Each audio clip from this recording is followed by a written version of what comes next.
Hey, Tony here. Just wanted to add a quick note at the top of the episode. Ryan and I record a lot of our episodes several months ahead of time. Sometimes we record and release them right away, but usually most get recorded a few months ahead of time. This one was recorded at the beginning of 2020 or end of 2019, so obviously we were not at all thinking about the possibility of Japan closing its borders due to a global pandemic. And this episode is focused on travel to Osaka, but I think it's still interesting regardless of whether you were planning a trip to Japan or Osaka or not. There's a lot of interesting information there. There's some silly jokes about burritos and whatnot. So I think it's going to be enjoyable to people in general. So anyway, hope you enjoy the episode. So they actually they batter and deep fry these leaves and you can eat them. And I really liked it. It tasted almost like... Really? Yeah, like it tasted a little bit sweet, almost like a cookie. And it was I really enjoyed it. I would absolutely go back just for the Momiji tempura. So I recommend checking it out.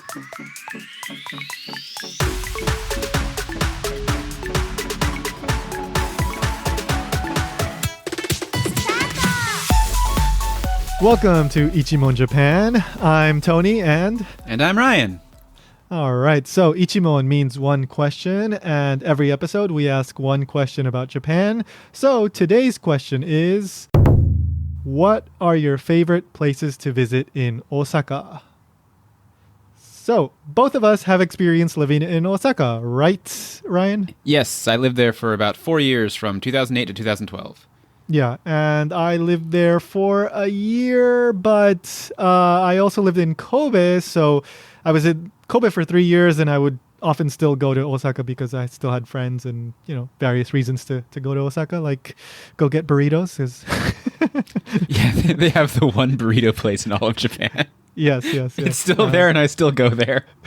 Well, okay, let's tell people about the burrito place. That is a place to visit in Osaka. Well, that's more like, if you're not from Japan, they're just sort of like average burritos, so you don't need to worry about it. If you live in Japan and you can't have Mexican food ever, it's like a godsend to be able to go there. Yes. Just very briefly, the couple there, I believe they lived in California for a while, so they have an understanding of kind of what you would get in America. They actually wrap it in aluminum foil. It's a nice big size.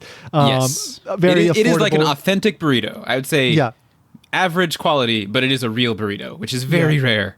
Yes, and it's in the Shinsekai area. Do you remember what it's called, Ryan? I forget every time, and I went there not even that long ago. So I don't live in Osaka now, but I still visit there 2 or 3 times a year, and I pretty much always go to the burrito place if I go there. Oh, it's called El Zocalo. Ah, yes, El Zocalo. Yeah, I found it. It's listed as number 2 behind El Pancho, and El Pancho sucks. How dare these people write that? All right, sorry, we got on a whole Mexican food tangent here, but when you live in Japan for a long time, you start to crave these things.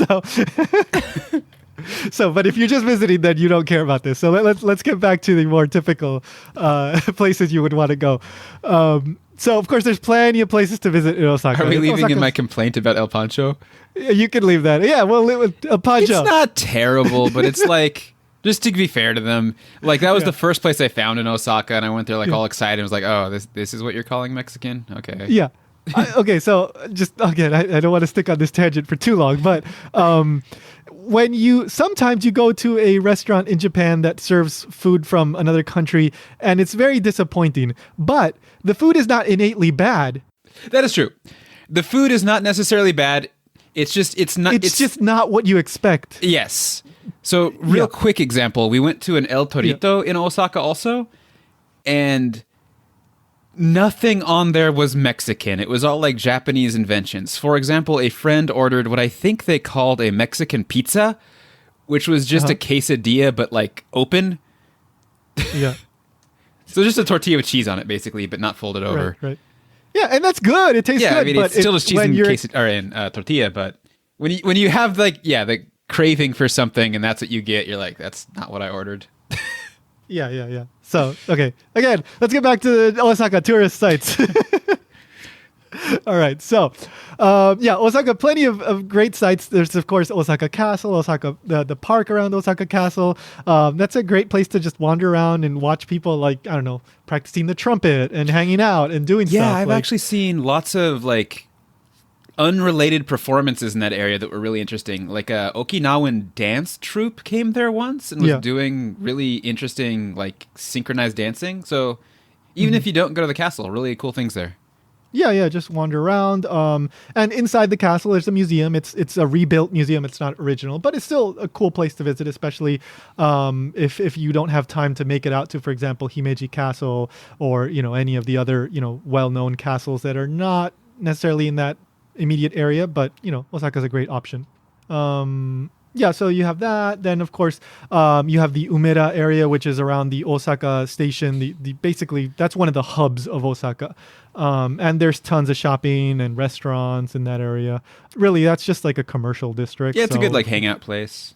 Yeah. A lot of cafes and gaming centers, movie theaters. Too. Yeah. There's the Hep 5 mall that has that giant whale with, like, no skin on it. Oh, yeah. Hep 5, yeah. I remember. I've been there. It is a shopping mall that, for whatever reason, inside they have, like, I think it's supposed to be a blue whale statue, like life size. Uh-huh. And I don't remember if it's just painted red for some reason or if it's actually supposed to be skinless, but it looks kind of strange. Yeah. And then there's the, I assume it's still there, the Sega Joypolis with the Ferris wheel on top. Yes, I think that is still there. Okay. Yeah. So, there's plenty of arcades still around. I'm sure they're still around. I think I'm trying to remember. I don't want to misinform people, but I think the arcade might be gone, but the Ferris wheel's still there. So, quick interruption. I looked into the Osaka Sega Joypolis thing, and indeed, it has closed. It closed in May of 2018. Apparently, its lease ran out, so I guess they just closed shop. But if you really want to go check out a Sega Joypolis, I do believe the one in Odaiba in Tokyo is still open. All right, yeah. It's been many years since I've been to that specific place, but I went there maybe 2 years ago, and I went there for the game center with a friend, and the area was closed. I don't know if they were remodeling or if someone else just like bought it and changed it, but at least at that moment there was no game center. Yeah. I think you do see that some game centers / arcades in Japanese they call them game center. So yeah. They are closing. They're just like in the US, we do have less. So because just the way people play games is changing due to cell phones and home gaming and all that. But there's the Yodobashi camera shop. My favorite store in Japan. Yeah, that's right by Osaka Station.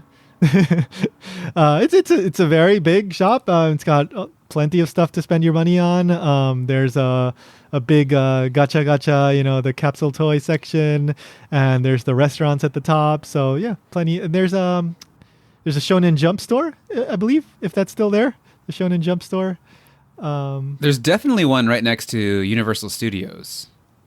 True. Yeah. So. Which brings me to say there's also Universal Studios Japan in Osaka. Yeah. So you got that. And they also have, a lot of like anime inspired rides. Like they've had Attack on Titan and Evangelion and that kind of stuff. So that's cool to check out. They've also had like Dragon Ball Z stuff. In case you're someone who thinks that that's too Western and when you visit Japan, you don't want to see it. They do have this program, I believe they call Cool Japan, that is like alternating events every year. They change. And they're based on Japanese things, often anime, video game things, where they'll have like a special ride set up.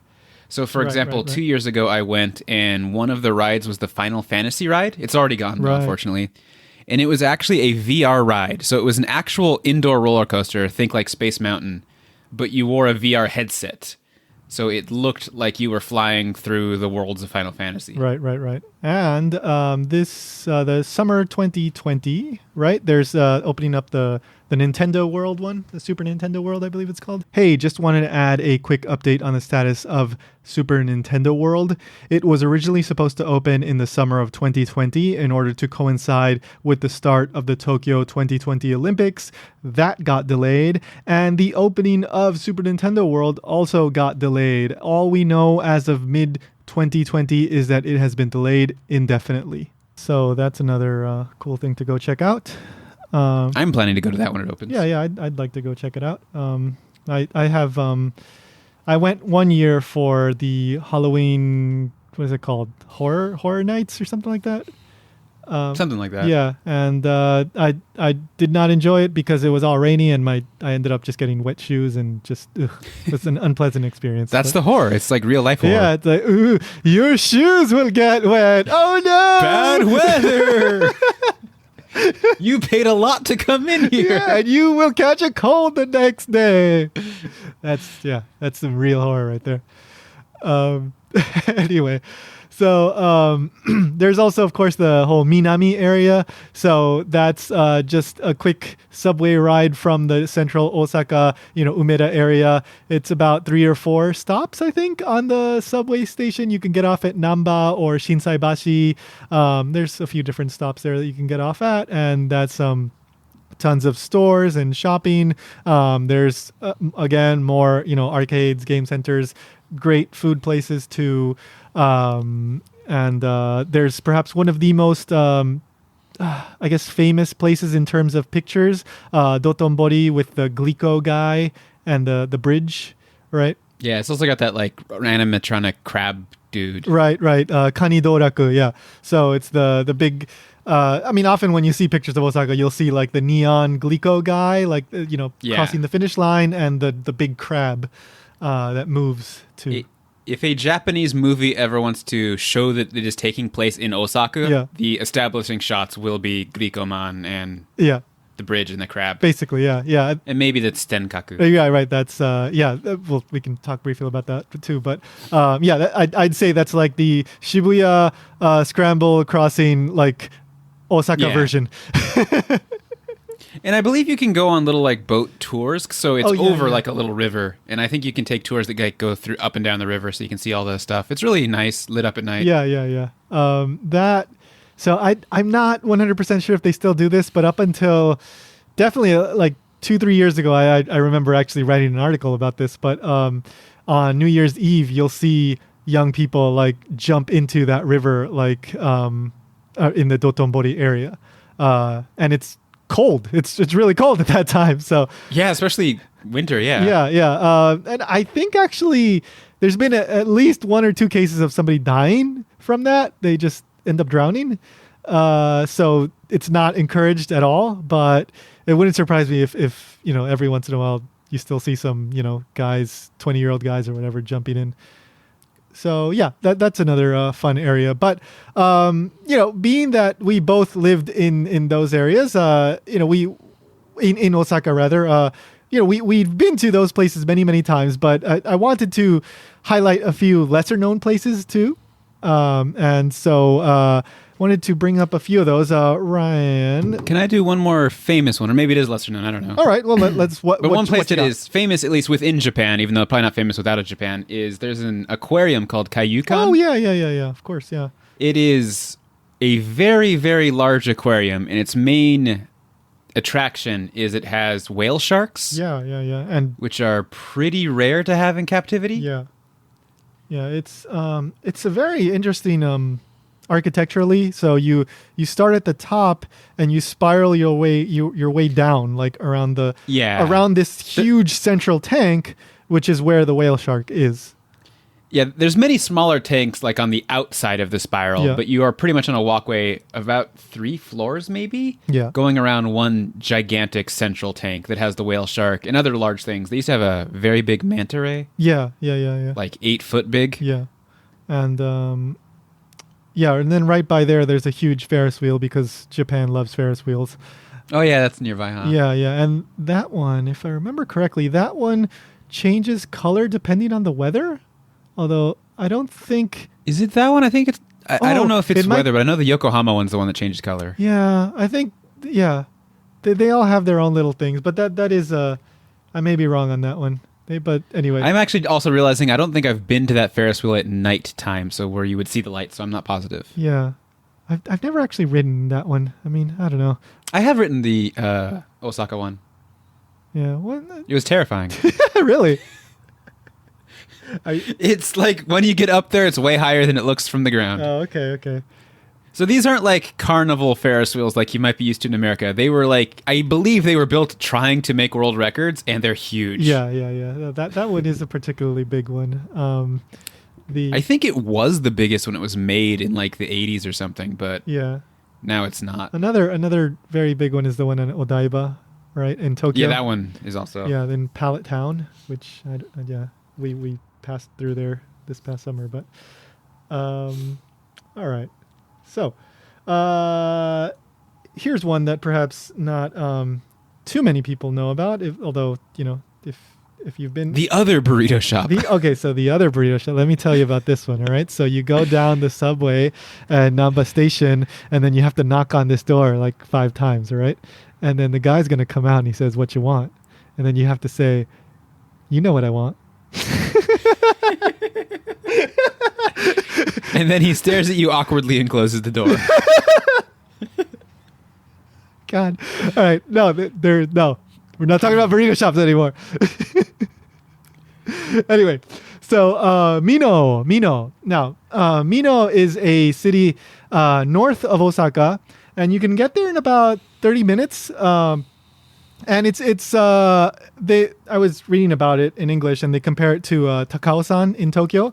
And basically what that means is it's like the closest kind of very natural, like it's very close to the city, but you can kind of feel like you're out in the mountains, right? Even though you haven't gone that far away from the city. And that's what Takao-san is for a lot of people in Tokyo. Minoh, like it has hiking trails, there's some temples, but it's really, really famous for the autumn foliage. So Momiji, as they call them, maple leaves. So in Japan, especially in that part of Japan, in Kyoto too, it's very popular to go out and appreciate, the leaves as they change colors, right? Yeah. And in Minoh, it's about a 45-minute hike. Once you get out of the station, you go up, and at the end of that hike, there's other hiking trails, but this is kind of the most famous one. You go, and there's a very nice waterfall. And so it's very, picturesque and beautiful, and especially the autumn foliage. But the thing that I really, really remember about Minoh is that they're famous for Momiji tempura. So they actually they batter and deep fry these leaves, and you can eat them. And I really liked it. It tasted almost like... Really? Yeah, like it tasted a little bit sweet, almost like a cookie. And it was I really enjoyed it. I would absolutely go back just for the Momiji tempura. So I recommend checking it out. From my experience, whenever I've heard of some like little local, this place only delicacy, it's never been very good. Yeah, a lot of times it's marketing, It's like, this is a unique taste, I admit, but I can see why this did not expand to other places. Yeah. Yes. Another slightly outside of Osaka, but still very close. I think it's probably like another 30-minute train ride, more or less. Is the old what's it called? This is like such a long name for a place. The Open Air Museum of Old Japanese Farmhouses? Yeah, that's the English title. That's the official English name. That's not even a name. That's just like describing what it is. Exactly. But this place I went to after I had been in Osaka or in the Kansai area for a long time. It had been a place that I had been kind of putting off because it didn't sound that interesting to me, but after I went, I really enjoyed it. I was pleasantly surprised. So they have like actual old farmhouses, some from like the Edo period that they brought from like Iwate Prefecture in the north, Kagoshima in the south. They restored them, and you can actually like tour them, go inside. I remember there was one farmhouse that you could kind of go up. It was almost like a loft. You could climb up like into the second floor, and then they would show you, for example, where they used to raise silkworms. Oh, wow. Yeah. So they tell you all the history, and it's outside. So, you should just make sure it's not raining that day because, you are going to be walking around outside.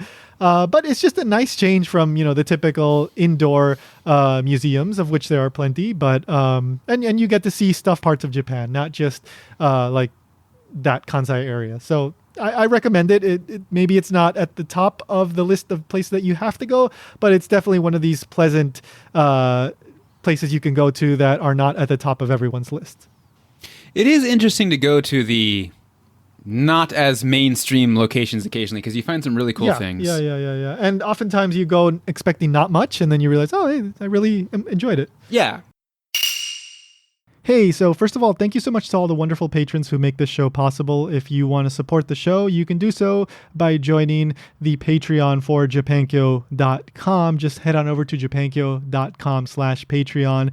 And there are 2 tiers, $1 a month and $3 a month. $3 a month gets you access to my other podcast, Japanese Plus Alpha. It's actually my 3rd podcast about Japan. Japan Station is my first one. This is my 2nd one.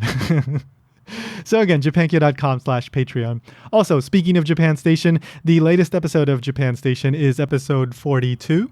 And in that one, I talked to Dr. Christopher Harding. We talk about his latest book, A History of Modern Japan. And there's a lot of really interesting information. Like, for example, did you know that in 1873, people in Japan were going crazy for rabbits?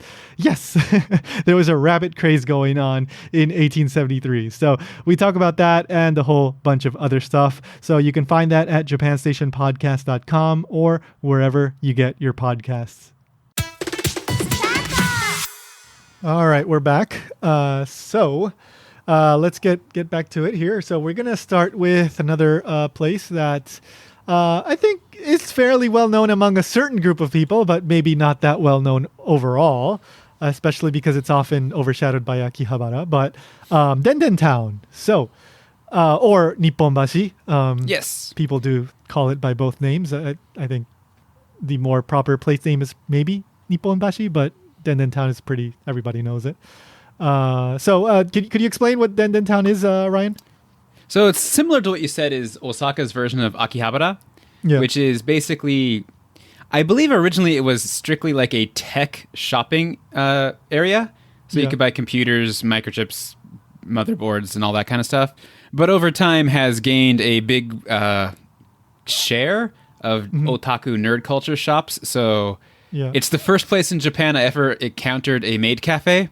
Right. I didn't go to it, but they had the maids out in the street trying to get you to go there. They have many video game stores, which is why I usually went there. There's like anime manga stores and like figurine stores, and also just kind of like, I guess, oddity stores, I'll say. Mm-hmm. It's a fairly large area, so there's multiple stations you can take to get there. Even from like Namba, central Namba area, you can walk there in about 5 minutes. Nipponbashi Station, of course, connects to it.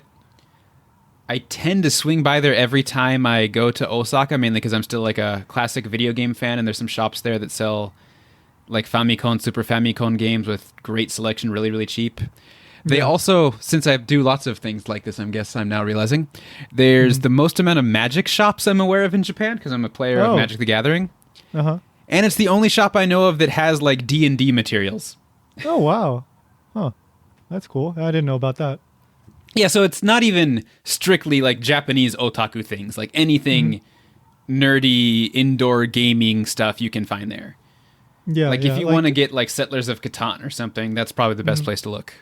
Right. Like I remember, I've only been there maybe 2 or 3 times. I don't, get old video games, but I was there with a friend one time and he was looking like for very specific computer parts. And so that's a good area to go to. Like the big, like Yodobashi camera kind of places, like they sell all the kind of pre-packaged, like major brand sort of things. But if you want to get into like more specific, like individual parts and, perhaps more specialized things, then that is a good area to go check out. Yeah. Yeah. And I think the main road area that you were alluding to is called Otaroudo, apparently. I just saw that online. Yeah, so Otaku Road, that's what it's supposed to stand for. But there's one main road with shops on both sides, and then surrounding that there's a couple just like spin-off areas with other stuff too. It's really big. So yeah, worth checking out. And it's very easy to just wander around for like 2 or 3 hours seeing all the weird stuff there. I think a lot of areas, like for example, the Shinsaibashi or Namba, like it's also worth just checking out. Go like one street over, right? Like, oh yeah, like off the main like shopping centers, just one street over, or like the little side streets. A lot of times you end up finding like some really interesting, quirky shops in those areas. There's quirky shops. There's restaurants that smell amazing. Yes. And it's also amazing because, like, on the main streets, it'll be, like, super crowded, like, squeezing between people traffic. And then you walk, like, 50 feet off the main road, and you're the only one there. Yeah. And you, like you said, sometimes you find some just amazing restaurants just hidden away. Yeah. I've actually had a problem once where, like, you smell something great, but there's, like, 4 restaurants around. You don't know which one it is. Yeah. Osaka, we should also mention, is very famous for food. If we didn't say that earlier. Yeah. So of course, there's the takoyaki, the little deep fried balls with octopus on them, and the okonomiyaki, which they often called like Japanese style pancakes. But I hate that name because it's nothing like a pancake. Yeah, it's not at all like a pancake. Yeah. But they do say that. I was talking to a chef one time, and he was telling me it's more like a crepe. So that's probably better. Yeah. No, those are great. And one other thing that Osaka is known for, and we're moving on to the next area, but in Shinsekai, which is another area which is not too far away from Namba, Shinsebashi, you can pretty much walk to all these places if you don't mind walking for 15, 20 minutes. But depending on where you're at in Dendon Town or Nipponbashi, I think it's literally a 30-second walk. Yeah. So Shinsekai is known for a few things. One are kushikatsu shops. So kushikatsu is like basically deep fried skewers. It could be of meat or of vegetables. And they are... It can be literally anything. I've had just balls of cheese on a stick, and I've had ice cream. Yeah. So kushi literally means like skewer, and then katsu is like, for example, like tonkatsu, like, deep fried pork cutlet. Katsu is just referring to the, cut. Imagine fondue, but you're frying it in grease instead of cheese. Yeah. And of course, I mean, you're deep frying anything. It's going to taste great. It's battered and deep fried. Awesome. Yeah. And then you have the Osaka style is that you have a shared like metal. Yeah, usually it's metal, I think. Like, what do you call it? Like a container in the middle of the like a rectangle container in the middle of the table where you dip your skewers, and everybody dips it in the same one, but you don't want to double dip, of course. So, you just get a nice dip in there, and then you just, munch on your skewers. Another quick interruption here. So unfortunately, due to the pandemic, I highly doubt that restaurants are still using the collective sauce bin. That seems like it would be a good vector for spreading infections. So I suspect that many restaurants have moved away from that custom and are now offering individual sauce containers, although I haven't heard from anyone personally, but that seems pretty likely. So if you've ever had like yakiniku or Korean barbecue where you have that central cooking place, it's just like that, except instead of being a grill, it's a fryer. Right. Yeah. And everyone shares it. Yeah, like I've seen here in Hawaii, for example, we do have kushikatsu places, but they fry it for you, right? Mm-hmm. So in Osaka, oftentimes you just have to fry it yourself. Which is fun because you can do it more or less or whatever you want. Yeah. And you just order, like a few skewers at a time, and you keep going and going and going. And of course, if you like drinking, that's another great thing to do. And a lot of these places, Shinsekai has this very like old Osaka feel to it. Yes, it's I think the original like icon of Osaka from decades ago. Right. And you alluded earlier to Tsutenkaku, which is like that tower. It's can you describe the tower? Right? Well, I believe its English name is just Osaka Tower. Yeah. I'm going to load up a picture so I can visualize it a bit better. It looks like a tower. I don't know how to describe it. What color is it? Kind of grayish. Yeah. But that's like a very... I think it has an observation deck on the top. I believe so. Yeah, that is one of the few like towers that I just have not been to for whatever reason. I usually... me too, unfortunately. As I mentioned, I went to Nipponbashi many times, and it is literally like spitting distance to this place. Yeah. You can see the base maybe a 1 minute walk away, and I just never walked over there. Right. Yeah, I've walked past it a ton of times, but just, I don't know, for some reason never gone in there. It's one of the older towers, definitely. So it's very historic, but it's also kind of small compared to modern towers. Like the newest big tower here is the Tokyo Skytree. Yeah. Which is probably literally like more than 5 times taller than this thing. Right. But. And just in terms of structures in general, the biggest, well, Skytree is the biggest tower, or the biggest structure rather, because it's what is it, Musashi? So that's 634 meters, right? Tall. The tallest building in Japan is Abe no Harukas, which is in the Tennoji area. And that opened up when I was still living there. That opened up around probably like 2012. So I did go to that one. And I mean, it's basically what you'd expect. It's a cool, tall building with a whole lot of shops and a hotel in it. So if you like, tall vistas, then go check that out. In case you're not familiar with the difference between a tower and a building, because I wasn't before I visited these, towers is just a tall structure, so there's not a lot in it except maybe an observation deck, where the buildings will actually have floors full of interesting things. Yeah. And the getting into like what exactly the specifications, what qualifies for the blah blah, right? That's a whole, oh my god, that's like a deep rabbit hole, like with antennas. Like, does the antenna count? Does the last whatever count? And it's like a it's crazy. Yeah, because I think Skytree kind of cheats because it's on like a really tall base too. Yeah. So Skytree. One small thing I'll throw out, since I looked up the picture of Tsutenkaku, apparently it was constructed in 1912. Oh, so wow, that's it's over fairly old. That's right now, since it's 2020, it's 108. Yeah. So very historic, but not all that tall. Yeah, I think it's sort of lost its place as being famous in Japan because even just like surrounding buildings now tower over it. Right. Okay, so in that Shinsekai area, not too far from there, you get into more rundown, I guess you could say the slums of Osaka. There's the Shin Imamiya areas, which are well known for homelessness. Not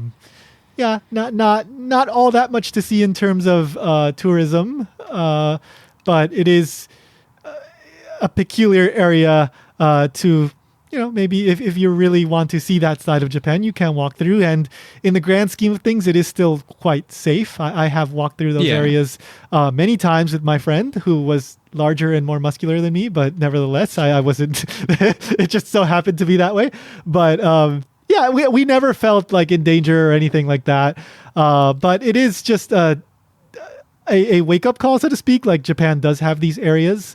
There are like parks with, homeless tents in them. Yeah. So if you do go there, I would say please don't go gawk at homeless people. Absolutely. Yeah. But I do think there's some value in seeing it because, for example, even Japanese people, I think, are not aware of some of the homeless problems. Yeah. So I'm a high school teacher here, and one of the assignments I gave my students was to write, like, how can we help homeless people?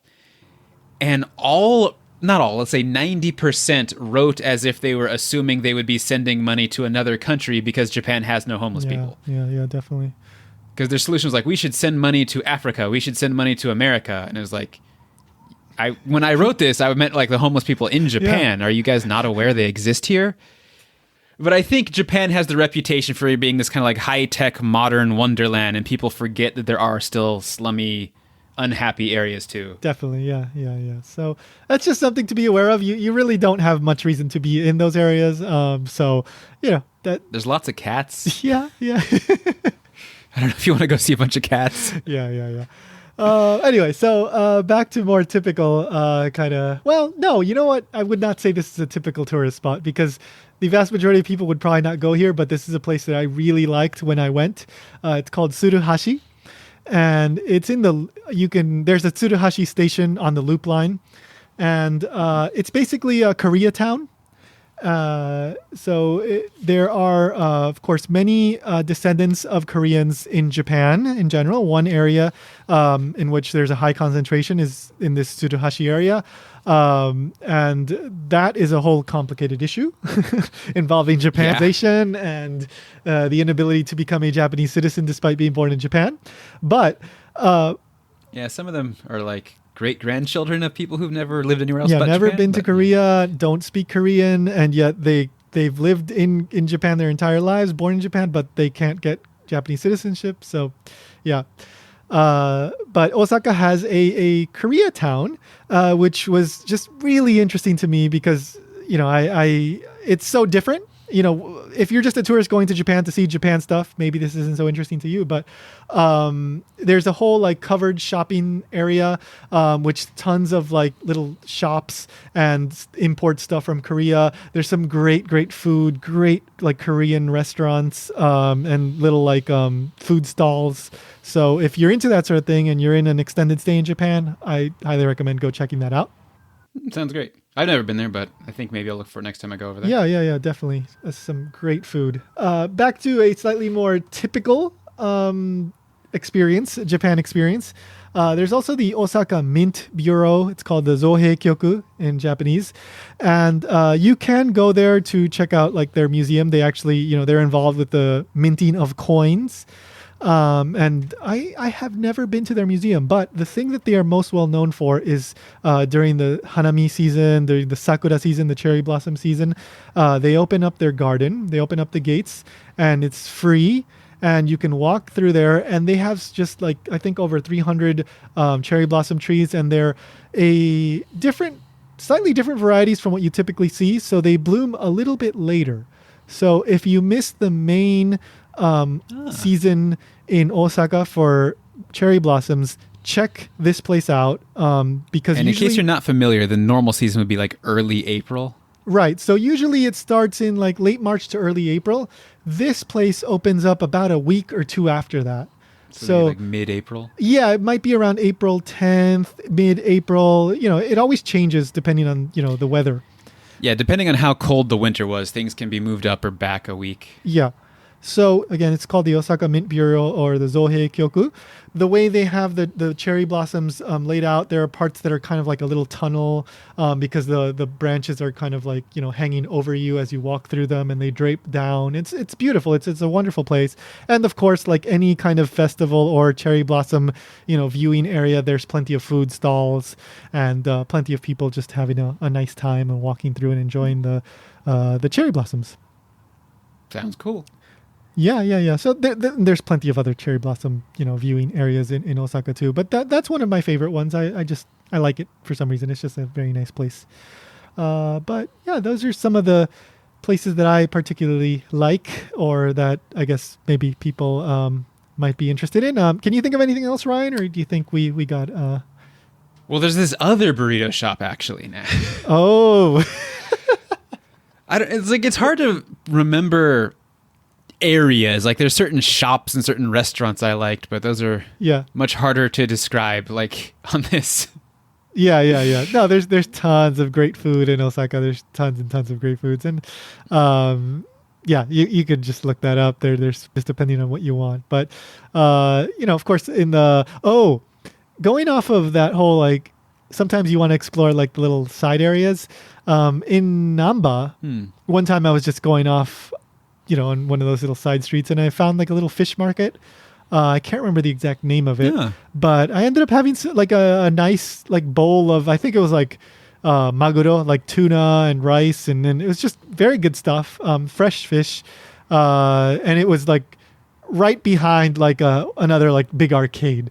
So like again, just go off the little side streets. Always be careful. You don't want to go to some place that looks super sketchy. But one of the great things about Japan is, for the most part, even the side streets are pretty safe. So, yeah, like also in Namba, I found an ice skating rink, which is not a small building, but not something you'd expect to find in Namba. I didn't know about that. It was a cool place. I didn't know there was. Yeah. Oh. Yeah. Sometimes like the like those places, Round One, right? The arcades that have like the bowling alleys, they'll have like skating rinks too, and. I've never seen them with a skating rink. The one that I went to, I think, was a pretty like rural one, so not okay. But yeah, normally they have game center and a bowling. bowling. Yeah. That's the typical like city ones. But when you do go out into the more rural areas, they'll have more stuff like batting cages and like tennis courts and a whole bunch of stuff. So check out Round One. Yeah, Round One. Round One's pretty cool. All right. So if you have any places that you really enjoyed in Osaka that you missed, you can always email us at ichimon@japankyo.com. We'll be happy to highlight those. And if you know of any other good burrito shops in the area, of course, let us know too. Especially if you know any in the Ishikawa area. Oh, Ishikawa. Yeah. Because that's where Ryan is that would be very nice. Please tell me. Yeah. All right. Okay, see you next time. See ya.